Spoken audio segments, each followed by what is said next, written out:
നബി തങ്ങളുടെ നാവ് കൊണ്ട് സ്വഹാബത്തിന് പഠിപ്പിച്ചു കൊടുത്ത അത്ഭുതകരമായ ദിക്റിനെ പറ്റിയാണ്.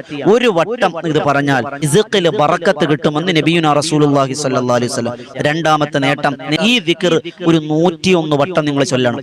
ദുആ ചെയ്താൽ വജബത് ലഹുൽ ഇജാബ, അവൻ ഇജാബത്തുണ്ടെന്നാണ് ഹദീസ്. മൂന്നാമത് മഹാരഥന്മാർ പഠിപ്പിക്കുന്നു, അവന്റെ സമ്പത്ത് അല്ലാഹു ചുരുക്കൂല, സമ്പത്തിൽ ദാരിദ്ര്യം അല്ലാഹു തരൂല.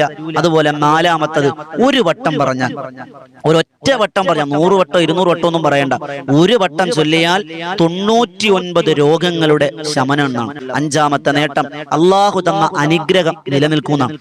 ആറാമത്തത് മഹാരഥന്മാർ രേഖപ്പെടുത്തുന്നു, ചെറു പാപങ്ങൾ അല്ലാഹു പുറത്തു തരും. നമ്മുടെ ചെറു പാപങ്ങൾ പൊറുക്കാൻ ഈ ദിക്ർ മതിയായതാണ്.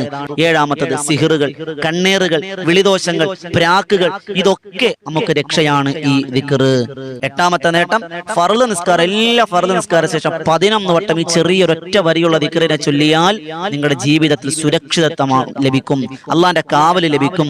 അതുപോലെ 9ാമത്തെ നേട്ടം മഹാരഥന്മാർ രേഖപ്പെടുത്തുന്നു, വീട്ടിൽ നിന്നിറങ്ങുമ്പോൾ ഈ ദിക്ർ ഒരു വട്ടം പറഞ്ഞാൽ തിരിച്ചു വരുന്നത് വരെ നിങ്ങൾ അല്ലാഹു സംരക്ഷണത്തിലായിരിക്കുമെന്ന് നബിയുനാ റസൂലുള്ളാഹി സ്വല്ലല്ലാഹു അലൈഹി വസല്ലം. അതുപോലെ 10ാമത്തെ നേട്ടം മഹാരഥന്മാർ രേഖപ്പെടുത്തുന്നു, സ്വർഗ്ഗത്തിലെ നിധികളിൽപ്പെട്ടതാണെന്ന് നബിയുനാ റസൂലുള്ളാഹി സ്വല്ലല്ലാഹു അലൈഹി വസല്ലം. സും മിൻ കുനൂസിൽ ജന്ന, സ്വർഗീയ നിധികളിൽപ്പെട്ടതാണ്.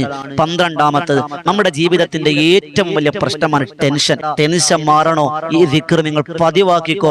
മഞ്ഞുരുകുന്നത് പോലെ നിങ്ങളുടെ മാനസിക ഡിപ്രഷനുകൾ അള്ളാഹു മാറ്റിത്തരുമെന്ന് നബി തങ്ങളുടെ വാക്കാണ്, തെറ്റൂല. അള്ളാഹു കബൂലാക്കി അനുഗ്രഹിക്കുമാറാകട്ടെ. അതുപോലെ 12ാമത്തെ നേട്ടം മഹാരഥന്മാർ പറയുന്നു, ഉറങ്ങുമ്പോ ഈ ദിക്ർ ഇങ്ങനെ ചൊല്ലി ചൊല്ലി ചൊല്ലി ചൊല്ലി ചൊല്ലി ചൊല്ലി കിടക്കാൻ, അങ്ങ് ഉറങ്ങിപ്പോയി, എണ്ണൊന്നുമില്ല, ഇങ്ങനെ ചൊല്ലി ചൊല്ലി അങ്ങ് ഉറങ്ങിപ്പോയി. ആ ഉറക്കത്തിൽ നല്ല സ്വപ്നം കാണുമെന്നും ആ കാണുന്ന സ്വപ്നം ഫലിക്കുമെന്നും മഹാരഥന്മാർ.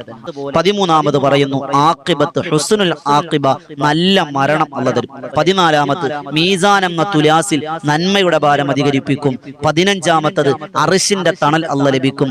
16ാമത്തത്, ഹിഫാദത്തിന്റെ മാലാഖമാർ അല്ലാഹുവിന് കൊടുക്കും. 17ാമത്തത്, അല്ലാഹുവിന്റെ അതിഥിയായി പ്രത്യേക പരിഗണന കിട്ടിക്കൊണ്ട് മഹ്ശറയിലും മീസാനിലും സിറാത്തിലും എല്ലാം അല്ലാഹുവിനെ പരിരക്ഷ കൊടുക്കുമെന്ന് നബിയുനാ റസൂലുള്ളാഹി സ്വല്ലല്ലാഹു അലൈഹി വസല്ലം. ഏതാണ്? ലാ ഹൗല വലാ ഖുവത ഇല്ലാ ബില്ലാഹിൽ അലിയിൽ അലീം. നബി തങ്ങളുടെ നാവ് കൊണ്ട് സ്വഹാബത്തിന് പഠിപ്പിച്ചു കൊടുത്ത അത്ഭുതകരമായ ദിക്റിനെ പറ്റിയാണ്. ഒരു വട്ടം ഇത് പറഞ്ഞാൽ റിസ്ഖിൽ